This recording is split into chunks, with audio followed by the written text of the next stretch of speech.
We just parked here in front of Rocket Farm Restaurants, here to talk to Ford Fry. This interview is what really drove us to come here. Matt Swift from Big Road Brewery called this guy out. When he tells me to go talk to somebody, I'm going to listen to that. Just over 20 restaurants across 4 states, so many different concepts. It's going to be an interesting interview because there's so much out there. I really want to focus on evolution as a restaurateur and the evolution of Rocket Farm Restaurant. And I love his philosophy on really making it about the people and growing people and providing opportunity for people. And that's such a common theme throughout the most successful restaurants we talk to. This episode brought to you by Restaurant Systems Pro.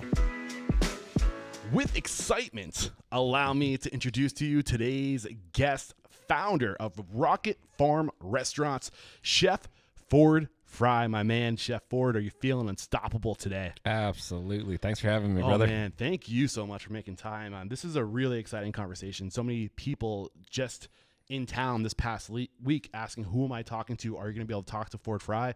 Yes, we are. You know, this started back at the first restaurant where fine or it's fine is not fine. That came to me when we were getting started. Before we even opened, someone said to me, oh, it's fine. Come on, let's go. Check it off. Check it off the list. It's good enough. Yeah. Fine is not fine. It's got to be right, you know. I'd say if I live, you know, and every day I'm going through life, it is, I would walk in the kitchen and it's like, how can this be better? You know, hey, we made it better yesterday. How can we make it better today? So I look at everything. It's like, how can we make it better? So every day is always changing. There's never, we're never there. We've never landed. It's always, how can we be better? 1% better every day. Like, absolutely. I mean, it doesn't have to be perfect today, but as long as we're doing it better every day, because sometimes like you can't achieve what your vision is today, right? We have visions, but sometimes we don't have the resources to achieve that vision today. But as long as it's an aiming point, as long as we're getting one step closer to that every day, you'll get there. Yeah. And awesome way to get this thing started. When did you know that this was going to be your path? This is what you wanted to do? Definitely when I went to culinary school. I mean, I'd never cooked before. I didn't grow up in the era of the chef TV. There was definitely, you know, some shows out there like Galloping Gourmet or there's these, you know, different little silly shows that it wasn't cool. A chef wasn't necessarily cool back when, I mean, I'm aging myself here, but you know, and I always thought like, you know, the restaurant manager wearing the double-breasted suit and all that was the cool job. And I was a horrible busboy. I was a horrible server. I went to culinary school because I got a brochure that had a guy skiing down the mountain in Stowe. And I'm like, I'll go to that school so I can ski, you know? So then I started cooking, I'm like, okay, so I figured out, I knew I loved food. I knew I loved the experience of restaurants. And that was, I mean, day one was just like, I knew I was going to get into the restaurant industry. I just didn't know I was going to get in through the back door. And that was it. Necky was about, the chef, Robert was his name, this French guy, just awesome. He's still up in Vermont too. And Necky is the type of school where I was at Essex campus, where it's the second semester, and we actually ran the inn. So it was a job, you know. We paid to go do this job. We paid to clean the kitchens. We paid to tweak equipment. We paid to wash the dishes. But this chef, I had no idea. You know, I never cooked before. And I went there, and we had this opening banquet. Okay, and Chef Robert had this, he gave a little speech, and he's like, I'm sure you guys are wondering what you're going to be when you graduate from culinary school. And I'm like, no, I'm not wondering. I'm going to be an executive chef when I graduate culinary school. And he says, what you're going to be is you're going to be a cook. You're going to be a cook for a long time, and you're going to make maybe $7 an hour. And then maybe you'll be a sous chef, and you'll be a sous chef for a long time. And was this the last day? This is the first day. I was going to say, why didn't he tell you this on the first day? But I'm so happy. No. It was on the first day, and we go home, and we're just like, what did I just sign up for? I signed up to be poor the rest of my life. But he was so right. Yeah. He was so right, you know, and it's like, I'm so thankful for that first opening speech, for the rest of my, I didn't have a good work ethic, you know, going into culinary school. So that just instantly gave me, maybe overworked myself, but like we all did back then. But Right. that's what it was. Man, you're reminding me of when I was in school. I was a commercial pilot before I resigned, and when I was 26, and they said, look to your left, look to your right. And this is the first day orientation in the auditorium. Look to your left, look to your right. They're not going to be here when you graduate. And like, I think it's so important that we almost try to talk people out of things, because we can get bright-eyed and dreamy when we're young and we think we know what we want to do, but we need that slap across the face. Yeah. You know, that like, hey, this is the reality of the situation. Do you want to do this? Do you want to commit the next 3 or 4 years of your life going to school to do this and spend the money to do this? Because when you get out, like, you know, like you got to take it seriously. And I think I honestly hope that I talk more people out of opening restaurants by doing this podcast than I do in helping people actually be successful in it. Yeah. What goes through your mind as I say that? I was, when I was first going through my partnership agreement with my financial partner, I had our outsourced CPA look at my partnership agreement, and I said, hey, how does this look? How does my percentage look? Does this look normal? And he said, Ford, first of all, I don't know why anyone invests in restaurants, and they never make money anyway. So it's just like, I'm just like, are you kidding me? I'm going to lose my brother-in-law's money, you know, on this restaurant. So, oh my gosh. So I'm cheating over here. You mentioned Chef Robert's name, and he was one of my first ever interviews. Is this spelled Barral? Yes. Yeah. Yes. Okay. Chef Robert, Yes. episode 12. No way. And to give you perspective, No I think you're going to be like episode 940 something. Oh my gosh. You guys should go check out that episode, because he's he's just a gem. He's a great He's dude. awesome. Yeah. So you graduate, like, was he right? Were you cooking? Were you a line cook for a long time before? You know, I did get promoted a little bit early, but I called him on the phone. I said, Chef, they want to promote me to sous chef. He's like, Ford, don't take it. And he was right, but I took it anyway. Why was he right? I wasn't ready. I didn't cook long enough. How long were you cooking when you got this Maybe a year and a half. Yeah. Where were you? I was at the Ritz-Carlton in Houston. Okay. I just had I worked 40 hours on the clock, and I worked 40 hours off the clock, maybe more than that.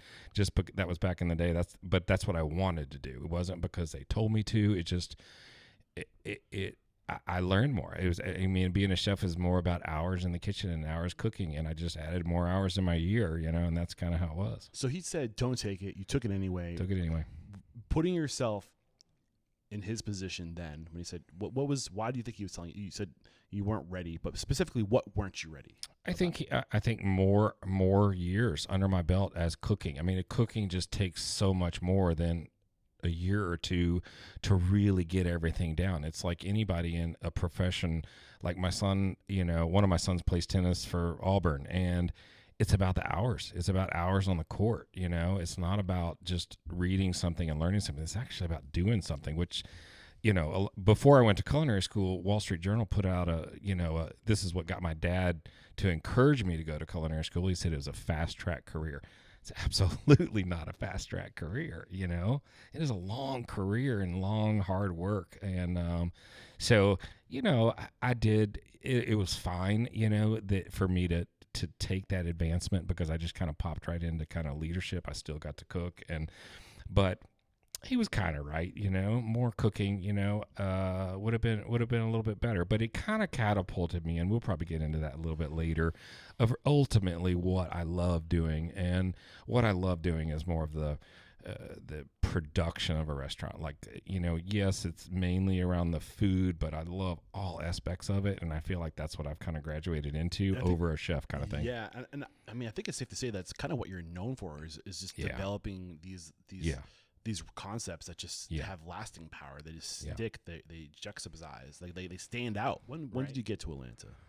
98, I'd say. Okay, so you were here for almost 10 years before you broke off. Absolutely, yeah. Okay, yep. So all these stops were between basically like 94 and 98, 4 years. Yes. So why is it important to get that type of perspective and to move around a lot in the early years? Because I think each town, chefs and restaurants are kind of inbred a little bit, where they're bouncing around and they're all kind of doing the same thing. So you really have to get to another area of the country to see really dramatic different things and different focuses. And you know, California was huge on ingredients, you know. So that was basically it. I mean, and still, it even to this day, traveling around eating in restaurants, you see more differences when you go to different areas of the country. If you're not learning, you're not growing, and you need to get that perspective early in your career. What is the good number in your mind?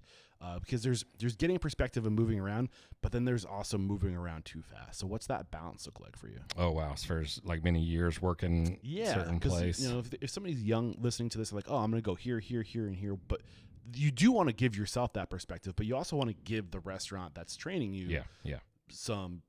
They're investing in you. They want to get that ROI. So what's that balance look like in your opinion? Everyone always used to say a year for sure. A lot of the upper French laundries and things like that of the world are probably, in more in the 2-year type of range. I think as long as you're still learning. But there's a minimum. So put it in a year and a half, as a minimum. But if you're still learning, stay. And that's early in your career. As you get old, as you move up, I would say a little bit longer as well. If you do less than a year, this is a small That's industry. bad. Yeah. People are going to start to talk, and you won't get those opportunities because they know that they're going to not get their ROI on you. Yeah. Right? Yeah. So during this evolution, going through cooking around, did you carve out like a niche as far as a chef? Was there a type of cuisine that you were truly passionate about? No, not at all. I mean, everyone always says that. I would say as time goes on, at least the last 10, 15 years, I have really strayed away from interesting food. And I'm more passionate about ingredient-driven, delicious food than interesting food. I always look at other people and I watch, and I try to learn what not to do. And one of the biggest ones is you'll know and you hear and you talk to people in the industry, but if an owner of a restaurant or whatever treats their staff like a tool, okay, like then as opposed to an asset, it disseminates, it filters down in such a negative light, and that extends itself, that comes out to the guest. The guest sees that, and that comes from the top. So what I learned was, hey, our staff is our biggest asset. You know what I mean? Or what's the difference between an asset and a tool? A tool is someone that you can just throw away and get another tool. An asset is someone that you value, that you it's a two-way street. It's not only are they working for you, but you're working for them. A tool only works for you. Wow, that was good. Yeah, put that on a t-shirt. Yeah, well, we got it recorded too. Yeah.